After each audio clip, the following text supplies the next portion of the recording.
pangutana ni Ralph kaning Junmar sir is that unsa kuno ang atuang mabuhat sa atuang basketball culture, atong basketball training, atong basketball know-how nga ang atuang achievement sa basketball kaning mo improve pagyod if I'm not mistaken. Is that your question? Yeah. Okay, go ahead. Kay sa international mo lahi man gud kay niya kinahanglan jud ka long preparation ba kay niya kami kay sa national team kay magkita rami 2 weeks before na sa competition, so niya lain-lain ba may go lain-lain ba may teams, lain-lain may coaches, so lain-lain og kanang sa tawagan ni system ba niya nagabot sa national team kay kinahanglan i-try jud mo ang best na mag-fit dayon na system sa kung unsa ang i-implement sa coach sa national team ba kung unsa nga system. So yeah, pero ang preparation kay gamay ra kay bitaw, gamay ra kayo ang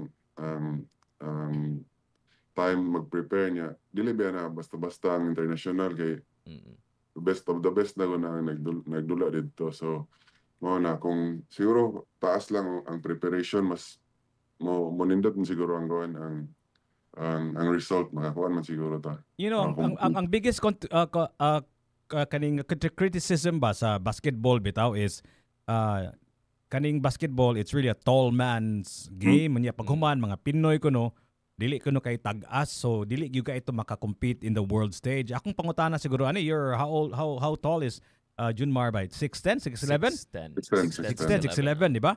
So akong pangutana, is that still true? Is that still a valid criticism, Jun, nga ang Pilipino dili gyud kaayo maka-compete sa world stage kay dili kay tag-as kumpara sa mga ubang nasod? Is that tinuod pagyapon na siya antud karon? Dili naman sa dingon gagmay ang Pinoy karon kay tagas ang siguro average height sa players sa national team kay 6'2", 6'3", so taas na so dili na siya dili na kay siya na mugbo bitaw. So dili na preparation lang.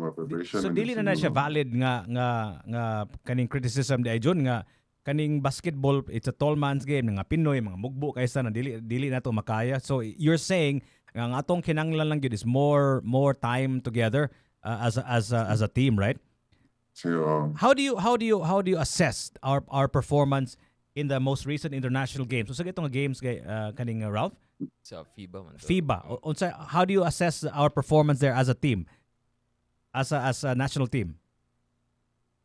So said, di ba, napildi man ta sa ang team kay nag-goal ba, syempre nag-goal kay pildi, so pero mo lagi anam dyan ang kuha, anam dyan ang competition, anam dyan ang basketball or any sports, di ba, naman dyan na time na mapildi ka na time na mudaog mo, so ato nga time mapildi mi, so goal, sure, goal lang goal mi.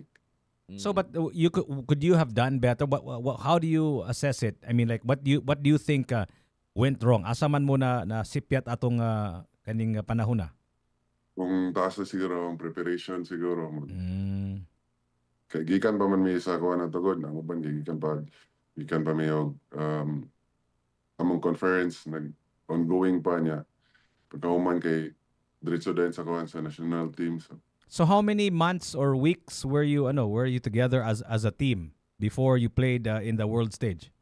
Ning join ko sa practice sa national team after sa among championship kay 1 week naman na siguro before me. 1 week na lang.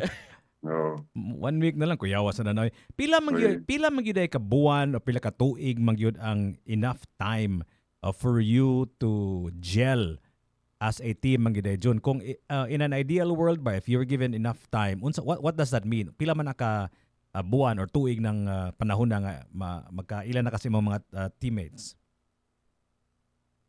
Siguro mga tuig siguro kay ang uban daw kanang uban mga international teams kay since ano pa man na sila since tong youth pa nila under 16 nagkuyog na sila antod nag-pro sila, nagsuta silang ilang time na sa tawagan na kuyog sila ba niya sa tuwa manggod kay di ba na time na lahi ang coach niya, lahi na sa dang player, so wala bitay, so maglain-lain ang kuan.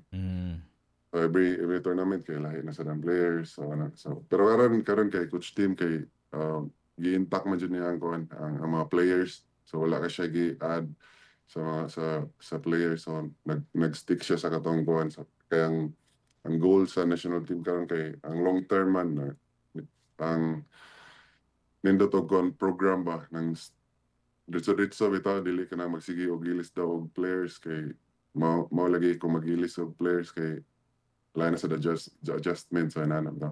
So ikaw, you're committed to the national team, Philippine team. Yes. Opo. When you say Swerte ra kay ko na naka-appeal ko sa national team.